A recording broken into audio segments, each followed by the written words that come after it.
All right, hello third graders, Miss Lorendo here. This week I am super lucky I get to be teaching you guys reading. For reading this week, we're going to start by going over our learning target and our success criteria.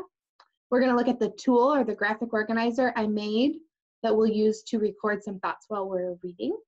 And then we're going to listen to a story together. We're going to stop and we're going to talk about it. And then you can go watch Mrs. Sims' video and work on some writing. Or maybe it's Mrs. Morton's. But you're going to go watch our writing video and you will be able to work on a writing project based on the story that we are reading today. So let's go ahead and look at our learning target for today. I'm going to go ahead and share my screen with you so you can see what's going on here. So here is our learning target. I want you to notice that the words are in different colors. That's on purpose. So I want you to look at, just looking at this, you can kind of see what our important words might be. We're going to start by reading our learning target together. So if you can read it with me, go ahead. I will describe characters in a story. Okay. So the keywords we have here, we can tell they're keywords right now because they're in different colors. This first one is describe. Okay. When we describe a character, that means we are telling something about that character. So what is it like? What is the character like on the outside or on the inside? Okay. The characters, we know those are the people or the animals that are in a story. And when we see the word story, that tells me that what we're reading is going to be fiction. So it's not nonfiction, it's going to be a narrative or a story. And our success criteria. I identified character traits and explained how a character's actions contribute to the events in a story. So we're going to identify. We know identify means to point out or to find. We're going to look at character traits. And we talked about character traits before we had to learn online. So we talked about what a character is like on the inside and what a character is like on the outside. So on the inside, could be things like the character is nice, or the character is helpful, or the character is mean. And on the outside, we could say things like the character is small, the character is large, the character is a bunny, the character is all sorts of different things. What do they look like? What do you see when you look at that character? Okay. So not only are we going to think about the character traits, we're going to explain, which means you'll either be writing or talking to someone, how the character's actions, and the actions are what do they do. So we say actions, what do they do? Okay. How do they contribute or help? When you contribute, that means you're helping. So when I contribute around the house, that means I do things like I help with the dishes, I'll take the trash out, I help things move along. So when a character's actions contribute to the events in a story, it means they help move it along. Okay? And the events in a story we know are the things that are happening.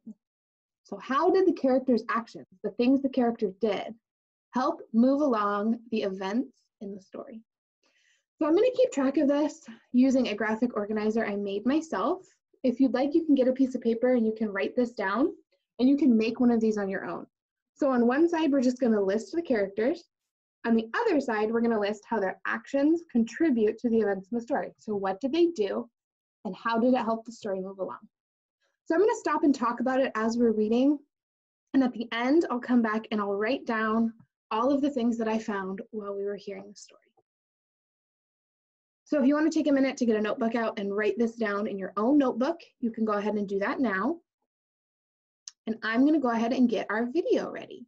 So for our video today, we're going to read a story called Tops and Bottoms. Tops and Bottoms is a story. The book is read from the top to the bottom. You'll notice that. And remember, we're thinking about the characters. And we're thinking about how their actions affect the story. So how do their actions move things along in the story? So we're going to watch it together. Let's make sure my volume is nice and loud. Once upon a time, there lived a very lazy bear who had lots of money and lots of land. His father had been a hard worker and a smart businessman, and he had given all of his wealth to his son. But all Bear wanted to do was sleep. Not I'm going to pause it right here because right now I already have a character. The character is Bear. And I think I already have a trait about Bear because it said that he likes to sleep all the time, which makes me think that maybe Bear is a little bit lazy. So I'm going to make a note for myself that we can write this down at the end. Let's keep watching. far down the road lived a hare. Although Hare was clever, he sometimes got into trouble. He had once owned land too, but now he had nothing. He had lost a risky bet with a tortoise and had sold all of his land to Bear to pay off the debt. Hare and his family were in very bad shape. The children are so hungry, Father Hare. We must think of something, Mrs. Hare cried one day. So Hare and Mrs. Hare put their heads together and cooked up a plan. Look at all those little rabbits. They have a very large family to feed. The next day, Hare hopped down the road to Bear's house. Bear, I'm going to pause it right here because we just got another character in the story. The next character was Hare and also Hare's family. What it said about Hare was that Hare was a clever hare or a rabbit. A hare is another word for a rabbit. It was a clever rabbit, but sometimes that got him in trouble. So when we say clever, that means that the hare is kind of smart and good at problem solving. So they can come up with interesting ways to solve a problem that other people might not think of. That's what we mean when we say the hare was clever. So I'm going to write it down. See, I've just got a little sticky note and I'm just keeping track so that when I fill out my organizer at the end, I know what I need to write. So let's see what happens next. Bear, of course, was asleep. Hello, Bear. Wake up. It's your neighbor, Hare, and I have an idea. Bear opened one eye and grunted. We can be business partners, Hare said. All we need is this field right here in front of your house. I'll do the hard work of planting and harvesting, and we can split the profit right down the middle. Yes, sir, Bear, we're in this together. I'll work and you sleep. Oh, said Bear. So, what will it be, Bear? Asked Hare. The top half or the bottom half? It's up to you, tops or bottoms. Let's see, Hare said with a yawn. I'll take the top half, Hare. Right, tops. Hare smiled. It's a done deal, Bear. So Bear went back to sleep, and Hare and his family went to work. Hare planted, Mrs. Hare watered, and everyone weeded. Bear slept as the crops grew. When it was time for the harvest, Hare called out, Wake up, Bear! You get the tops and I get the bottoms. Hare and his family dug up the carrots, the radishes, and the beets. Hare plucked off all the tops, tossed them into a pile for Bear, and put the bottoms aside for himself. Bear stared at his pile. But Hare, all the best parts are in your half. You chose the tops, Bear, Hare said. Now, Hare, you've tricked me. You plant this field again, and this season I want the bottoms. Hare agreed. It's a done deal, Bear. So Bear went back to sleep, and Hare and his family went to work. They planted, watered, and weeded. Bear slept as the crops grew. When it was time for the harvest, Hare called out, Wake up, Bear! You get the bottoms and I get the tops. Hare and his family gathered up the lettuce, the broccoli, and the celery. Hare pulled off the bottoms for Bear and put the tops in his own pile. Bear looked at his pile and scowled. Hare, you have cheated me again. But Bear, Hare said, you wanted the bottoms this time. Bear growled. You plant this field again, Hare. You've tricked me twice, and you owe me one season of both tops and bottoms. You're right, poor old Bear, sighed Hare. It's only fair that you get both tops and bottoms this time.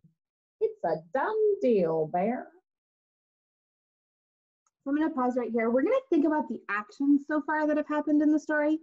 So we know that Hare went to Bear and asked Bear if they could make a deal. And how did that contribute to these events in the story? So Hare said, I have an idea, I'll plant, we'll split, okay? And then what happened? What happened after that? How did that contribute to what happened next? The next thing that happened was he planted something where Bear got the tops, which was just the green part, the leafy part, and Hare got the bottoms. So Hare got the good part, okay? And notice how it's starting a loop now. So now, because that happened, Bear said, this time I want the bottoms. So Hare planted something that had something good on the top and bad on the bottom. So let's keep watching and we'll see what happens next. So Bear went back to sleep, and Hare and his family went to work. They planted, watered, and weeded, then watered and weeded some more. Bear slept as the crops grew. When it was time for the harvest, Hare called out, wake up, Bear! This time you get the tops and the bottoms. There, in front of Bear's house, lay a high field of corn. Hare and his family yanked up every corn stalk. Hare tugged off the roots at the bottom, the tassels at the top, and put them into a pile for Bear. Then he carefully collected the ears of corn in the middle and placed them in his own pile. Bear rubbed his eyes and watched. See, Bear? You get the tops and the bottoms. I get the middles. Yes, sir, Bear, it's a done deal. By now, Bear was wide awake. That's it, Hare, he hollered.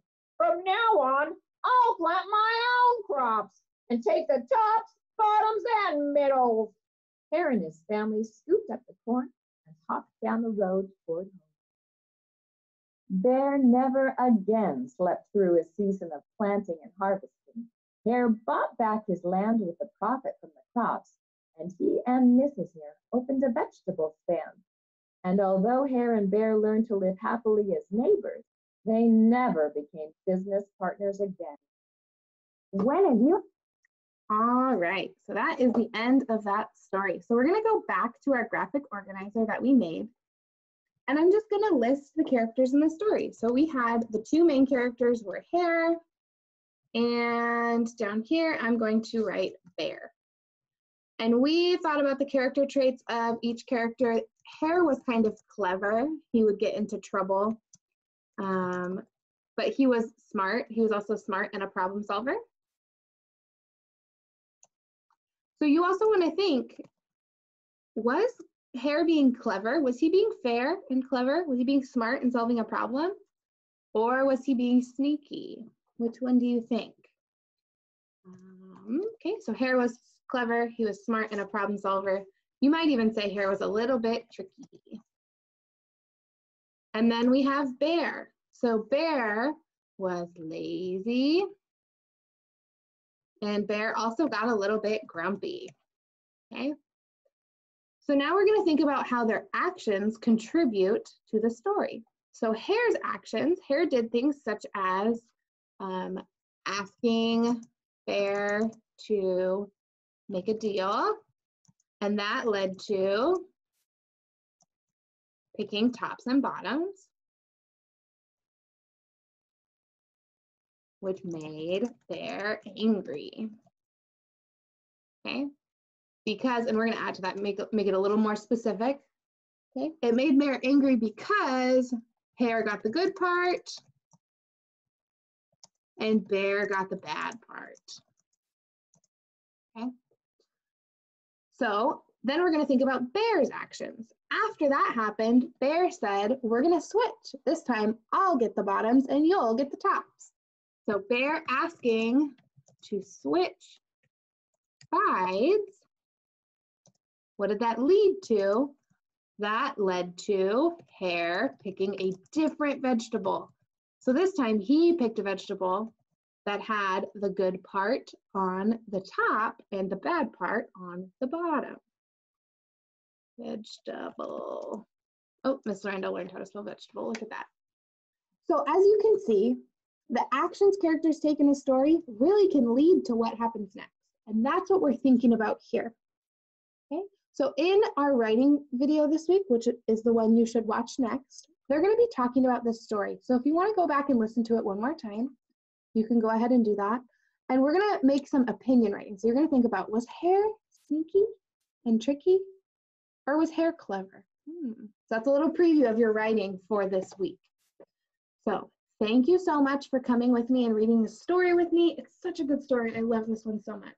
And I hope that it helped you think about how characters' actions in a story can lead to different events.